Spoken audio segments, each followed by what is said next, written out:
Palm बीच Florida, साल था 2000। एक 16 साल की लड़की नाम वर्जीनिया। उसके घर की हालत बहुत अच्छी नहीं थी। वो एक स्पा में काम करती थी।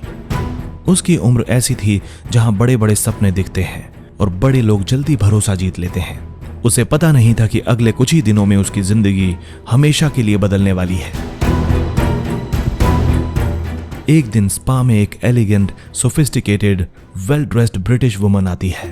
महंगे कपड़े, सॉफ्ट स्माइल, रॉयल एक्सेंट और चेहरे पर ऐसा कॉन्फिडेंस कि कोई भी टीनेज लड़की इंस्टेंटली इंप्रेस हो जाए। वो वुमन थी गिलेन मैक्सवेल। मैक्सवेल ने वर्जीनिया से कैजुअल बातचीत शुरू की। तुम बहुत स्मार्ट हो, क्या तुम मसाज करना जानती हो? हमारे एक वेल्दी जेंटलमैन फ्रेंड हैं, उन्हें यंग मसाज असिस्टेंट चाहिए, तुम्हें बहुत अच्छे पैसे मिल सकते हैं। एक स्ट्रगलिंग टीनेजर के लिए यह एक गोल्डन अपॉर्चुनिटी जैसी लगी। ना कोई थ्रेट, ना कोई डर, ना कोई किडनैपिंग, सिर्फ एक क्लासी वुमन का स्वीट ऑफर। यही मैक्सवेल का सबसे डेंजरस वेपन था। वो गर्ल्स को क्रिमिनल ट्रैप जैसा महसूस ही नहीं होने देती थी। वर्जीनिया को अगले दिन एक आलीशान मेंशन में बुलाया गया, जहां पर marble floors, private pool, servants, luxury cars और करोड़ों का एम्पायर था। 16 साल की लड़की को लगा कि शायद उसकी किस्मत खुलने वाली है।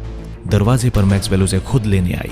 वो उसे अंदर ऐसे लेकर गई जैसे कोई बड़ी बहन अपनी छोटी बहन को हाई सोसाइटी से मिलवा रही हो। वो हंसकर बोली, रिलैक्स स्वीटहार्ट, जेफरी बहुत ही जेनरस है। और कुछ ही मिनट बाद वर्जीनिया की मुलाकात जेफरी एप्स्टीन से हुई, एक मिडिल एज्ड बिलियनियर। पहले फ्रेंडली बातें हुई, फिर मैक्सवेल ने वर्जीनिया को कहा, जेफरी को मसाज दे दो, don't be shy. Virginia nervous थी, लेकिन मैक्सवेल पास ही खड़ी थी, मुस्कुरा रही थी, जैसे सब कुछ नॉर्मल हो। यहीं से एप्स्टीन ने बाउंड्रीज को क्रॉस करना शुरू कर दिया। कोर्ट के बयान के अनुसार बाद में वर्जीनिया ने बताया कि मैक्सवेल ने सिर्फ उसे इंट्रोड्यूस ही नहीं किया, बल्कि उसे ग्रूम भी किया। उसे समझाया कि जेफरी को क्या पसंद है, कैसे बिहेव करना है, कैसे चुप रहना है और कैसे इस पूरे अब्यूज को नॉर्मल मानना है। यानी ये सिर्फ एक बार की मुलाकात नहीं थी, ये साइकोलॉजिकल प्रोग्रामिंग थी। मैक्सवेल उसे गिफ्ट देती, कैश देती, कभी शॉपिंग, कभी ट्रैवल, कभी कहती तुम स्पेशल हो। धीरे धीरे वर्जीनिया को लगने लगा कि यही उसकी नई दुनिया है, लेकिन वो लग्जरी असल में एक कैद खाना था। कुछ समय बाद मैक्सवेल ने वर्जीनिया से कहा कि अगर वो जेफरी को खुश रखेगी तो पावरफुल लोगों से मिल सकेगी। और फिर वही हुआ, private jets, rich man, closed rooms. Virginia ने बाद में आरोप लगाया कि उसे कई इन्फ्लुएंशियल लोगों के सामने भी पेश किया गया। एक 16 साल की लड़की जिसे लगा था कि उसे जॉब मिल चुकी है, असल में वो एक इंटरनेशनल एक्सप्लॉयटेशन रिंग में धकेली जा चुकी थी। वीडियो में हम आगे बताएंगे कि 16 साल की टीनेजर वर्जीनिया गिफरी को किन किन मुसीबतों का सामना करना पड़ा और वो एप्स्टीन और मैक्सवेल के चुंगल से कैसे निकल पाई। जानेंगे आज की इस हैरतअंगेज कहानी में। जेफरी एप्स्टीन की हाई प्रोफाइल पार्टीज में एक चेहरा हमेशा दिखाई देता था, एक ऐसी औरत जो रॉयल पार्टीज में दिखती, बिलियनियर्स के बीच बैठती, प्रेसिडेंट्स और प्रिंसेस तक पहुंच रखती थी। और बाद में कोर्ट में साबित हुआ कि वही औरत एप्स्टीन के अब्यूज नेटवर्क में सबसे अहम भूमिका निभा रही थी। उसका नाम था गिलेन मैक्सवेल, एक बिलियनियर मीडिया टाइकून की बेटी, ऑक्सफोर्ड में पढ़ी हुई सोशलाइट, न्यूयॉर्क की एलीट पार्टीज की रेगुलर गेस्ट और फिर सेक्स ट्रैफिकिंग केस में कन्विक्टेड क्रिमिनल। सवाल है, गिलेन मैक्सवेल आखिर थी कौन? एप्स्टीन से उसकी मुलाकात कैसे हुई? वो सिर्फ उसकी गर्लफ्रेंड थी या उसके एम्पायर की सबसे जरूरी ऑपरेटर? और आज वो कहां है? एक मीडिया टाइकून की बेटी। गिलेन मैक्सवेल का जन्म 1961 में फ्रांस में हुआ।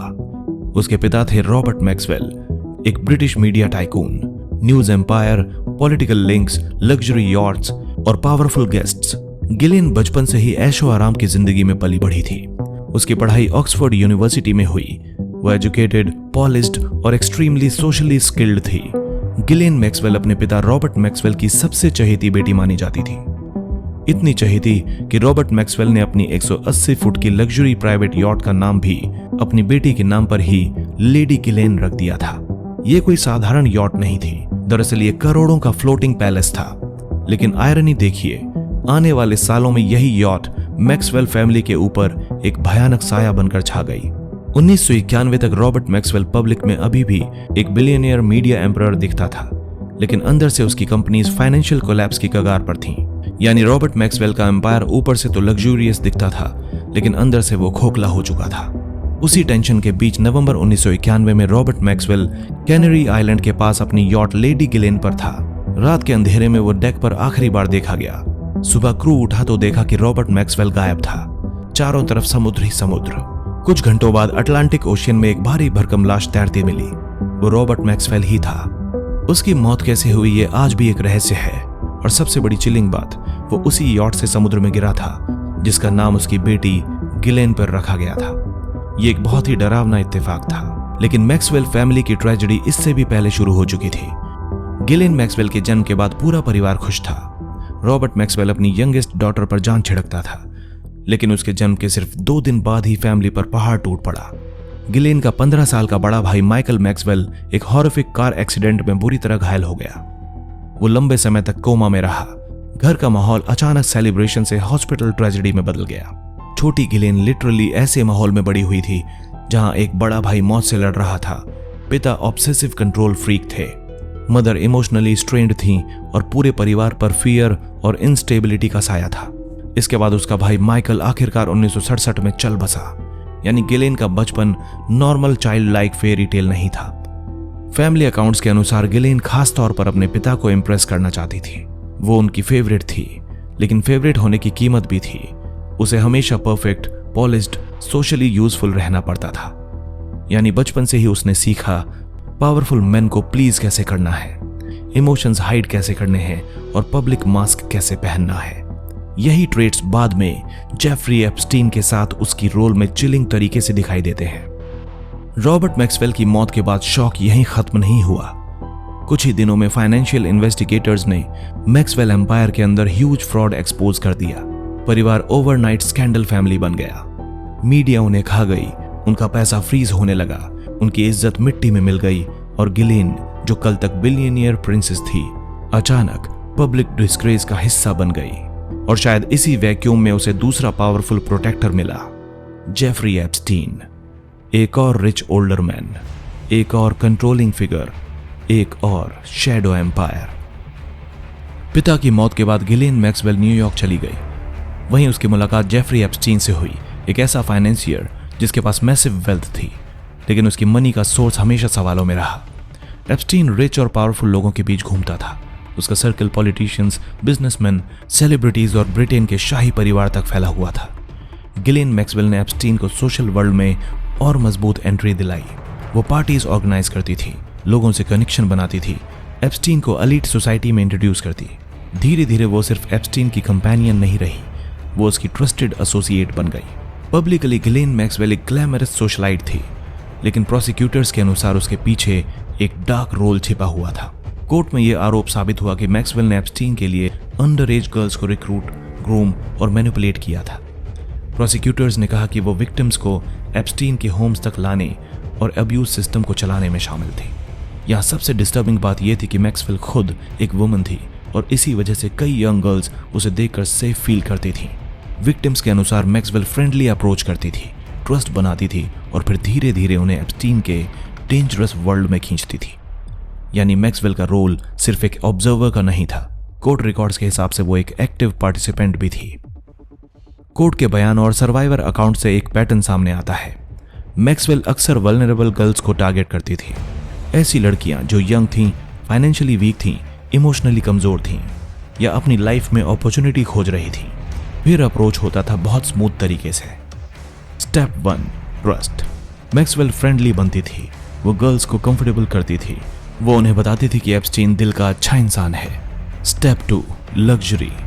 विक्टिम्स को रिच लाइफस्टाइल दिखाया जाता था, mansions, travel, money, expensive gifts. Step 3, normalization. जो रॉन्ग था उसे धीरे धीरे नॉर्मल जैसा दिखाया जाता था। Step 4, silence. पावरफुल लोग, मनी और फियर का माहौल ऐसा बनाया जाता था कि विक्टिम को लगता था कि अगर मैंने आवाज उठाई तो कोई मुझ पर विश्वास नहीं करेगा। यही एप्स्टीन मैक्सवेल सिस्टम की रियल हॉरर स्टोरी थी। वर्जीनिया की दुनिया हुई बर्बाद। अब वापस चलते हैं 16 साल की लड़की वर्जीनिया के पास। एप्स्टीन और मैक्सवेल उसे बार बार प्राइवेट जेट में घुमाते, एक्सपेंसिव गिफ्ट देते, कैश देते, लग्जरी होटल्स में रखते, लेकिन धीरे धीरे उसे महसूस हुआ ये जॉब नहीं बल्कि एक कैद है। उसकी मूवमेंट्स कंट्रोल्ड थी। उसे किससे मिलना है, कहाँ जाना है, किसके साथ रूम में जाना है, सब कुछ कंट्रोल्ड और पहले से तय होता था। मैक्सवेल हमेशा उसके ऊपर साइकोलॉजिकल प्रेशर रखती थी। जेफरी ने तुम पर बहुत पैसा खर्च किया है, तुम स्पेशल हो, अब तुम हमें डिसअपॉइंट नहीं कर सकती। यानी गिल्ट, रिवॉर्ड और फियर तीनों एक साथ। वर्जीनिया को पाम बीच से न्यूयॉर्क, न्यू मैक्सिको और फिर लिटिल सेंट जेम्स आइलैंड ले जाया गया। एप्स्टीन आइलैंड पर वर्जीनिया को बार बार पावरफुल लोगों के बीच सर्कुलेट किया जाता था। उसने कहा कि वहां प्राइवेसी इतनी टाइट थी कि विक्टिम्स को लगता था कि दुनिया से कट ऑफ है। आइलैंड पर चारों तरफ tight security, boat control, private staff, cameras, isolated guest villas, सब कुछ मौजूद था। वर्जीनिया ने बाद में कहा कि वहां उसे पहली बार लगा कि यहां पर मैं कोई गेस्ट नहीं बल्कि एक एसेट हूं, क्योंकि उसे जहां कहा जाता वहीं जाना पड़ता था। यह आइलैंड लग्जरी रिजॉर्ट जैसा दिखता था, लेकिन विक्टिम्स के लिए यह एक इनविजिबल प्रिजन था। और इस प्रिजन की स्माइलिंग गेटकीपर थी गिलेन मैक्सवेल। एप्स्टीन और मैक्सवेल का बेबी प्रपोजल। वर्जीनिया के मेमोयर के अनुसार जब वो 18 साल की हुई, एप्स्टीन और मैक्सवेल ने उसके सामने एक बिजार प्रपोजल रखा। उन्होंने कहा कि वो उनके लिए बेबी पैदा करे, बदले में मेंशन, मंथली खर्च, लाइफ टाइम लग्जरी लाइफ जैसी सारी चीजें मिलेंगी, लेकिन शर्त यह है कि बच्चे के सारे लीगल राइट्स एप्स्टीन और मैक्सवेल के होंगे। यहीं पर वर्जीनिया को बहुत गहरा धक्का लगा। उसे लगा ये लोग मुझे कभी जाने नहीं देंगे, ये लोग परमानेंटली मुझे अपने सिस्टम का हिस्सा बनाना चाहते हैं, और अगर बच्ची हुई तो क्या उसके साथ भी यही होगा। वर्जीनिया ने बाद में लिखा कि इसी मोमेंट पर उसने मेंटली डिसाइड कर लिया कि मुझे यहां से किसी भी हाल में निकलना होगा। यहां सबसे स्मार्ट चीज वर्जीनिया ने की, उसने सडनली रिबेलियन नहीं किया, क्योंकि वो जानती थी कि एप्स्टीन और मैक्सवेल दोनों बहुत ही पावरफुल और मैनिपुलेटिव हैं। उनके पुलिस कॉन्टैक्ट्स और बड़े बड़े पॉलिटिशियंस से लिंक्स भी हैं। अगर उसने डायरेक्ट भागने का विचार किया तो वो पकड़ी भी जा सकती है और उसके साथ कुछ भी किया जा सकता था। इसलिए उसने एक्टिंग करना शुरू कर दिया। वो दिखाने लगी कि सब कुछ नॉर्मल है, वो उनके प्रति सपोर्टिव है और उनका कहना मानती है। उसने उनकी किसी भी बात का विरोध नहीं किया, ताकि एप्स्टीन और मैक्सवेल को लगे कि वर्जीनिया अभी भी कंट्रोल में है। यही उसकी सर्वाइवल स्ट्रैटेजी थी। थाईलैंड ट्रिप, एस्केप का गोल्डन चांस। साल 2002 में मैक्सवेल ने वर्जीनिया को थाईलैंड भेजा, मसाज ट्रेनिंग स्कूल में। ऑफिशियली रीजन था प्रोफेशनल मसाज सर्टिफिकेशन, लेकिन वर्जीनिया के अकाउंट के अनुसार मैक्सवेल ने उससे कहा था कि वहां उसे एक थाई गर्ल से मिलना है और संभव हो तो उसे एप्स्टीन के लिए रिक्रूट भी करना है। एप्स्टीन और मैक्सवेल को लगा कि वर्जीनिया वापस आ जाएगी, क्योंकि तब तक उन दोनों को बिल्कुल भी अंदाजा नहीं था कि वर्जीनिया के दिमाग में क्या प्लानिंग चल रही थी। लेकिन यहीं से गेम पलट गया। थाईलैंड में पहली बार वर्जीनिया उनके डायरेक्ट सर्वेलांस से फिजिकली दूर थी। ना तो अब वो आइलैंड पर थी, ना मेंशन पर, ना ही मैक्सवेल उसके आसपास थी, और ना ही एप्स्टीन उसे हर घंटे फोन कर रहा था। यानी सालों बाद उसे पहली बार एक राहत की सांस मिली थी। थाईलैंड में हुई रॉबर्ट गिफ्रे से मुलाकात। चियांग माई मसाज स्कूल में वर्जीनिया की मुलाकात हुई रॉबर्ट गिफ्रे से, एक Australian martial art trainer. Robert ने उसे एक नॉर्मल इंसान की तरह ट्रीट किया। ना तो वो डिमांडिंग था और ना ही मैनिपुलेटिव, बस वो एक नॉर्मल केयरिंग पर्सन था। वर्जीनिया ने महसूस किया कि दुनिया में अभी भी नॉर्मल लाइफ एग्जिस्ट करती है। रॉबर्ट गिफ्रे ने उस समय वर्जीनिया को इमोशनली काफी सपोर्ट किया। दोनों जल्दी ही बहुत ही क्लोज हो गए। इसके बाद उन्होंने लगभग 10 दिनों के भीतर ही शादी कर ली। ये शादी सिर्फ रोमांस नहीं थी, ये वर्जीनिया का एस्केप व्हीकल भी था, क्योंकि अब उसके पास एक पार्टनर था, पासपोर्ट सपोर्ट था और ऑस्ट्रेलिया जाने का रास्ता। इसके बाद वर्जीनिया ने एप्स्टीन मैक्सवेल को कांटेक्ट किया और इन्फॉर्म किया वो वापस शेड्यूल रूट से नहीं लौटेगी।